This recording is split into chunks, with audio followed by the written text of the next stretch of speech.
नमस्कार मैत्रिणींनो, आपल्या चॅनलवर तुमचं खूप खूप स्वागत आहे।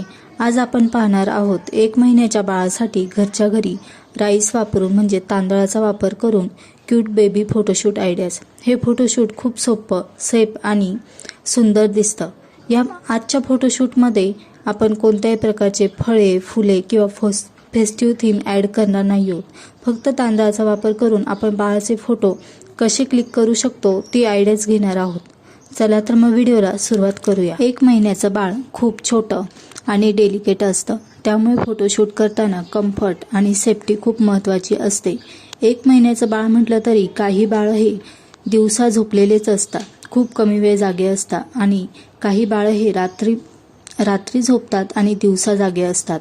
तर बाळाच्या मूडनुसार बाळाची झोप झाली असेल, बाळ खेळत असेल तर तेव्हा हे आपण फोटो क्लिक करू शकतो। Idea number 1, rice bed setup.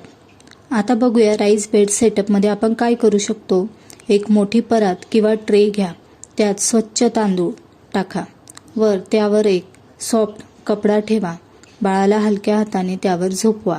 हा लुक खूप युनिक आणि ट्रेडिशनल दिसतो। फोटोमध्ये बघून तुम्हाला आयडिया येईलच। आता बघूया idea number 2, month number design. राईसचा वापर करून 1 मंथ असं डिझाईन करा, बाजूला बाळाला झोपवा, वर फोटो घ्या म्हणजे वरच्या बाजूने फोटो क्लिक करा। हा फोटो खूप क्रिएटिव्ह दिसतो। आयडिया नंबर 3, नेम और इनिशियल डिझाईन्स। राईसने बाळाचे नाव किंवा इनिशियल तयार करा। क्यूट प्रॉम्प्ट्स ॲड करा, जसे की खेळणी, टेडी ॲड करू शकतो। नॅचरल लाईट्समध्ये फोटो काढा। Idea number 4, bowl concept. यामध्ये आपण काय करू शकतो, मोठा बाउलमध्ये राईस भरा आणि त्यावर सॉफ्ट ब्लँकेट ठेवा, त्यावर बाळाला झोपवा।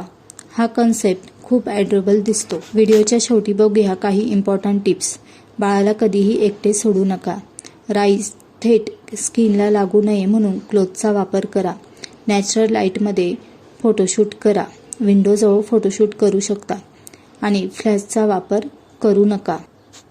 तर मैत्रिणींनो, तुम्हाला हा व्हिडिओ आवडला का?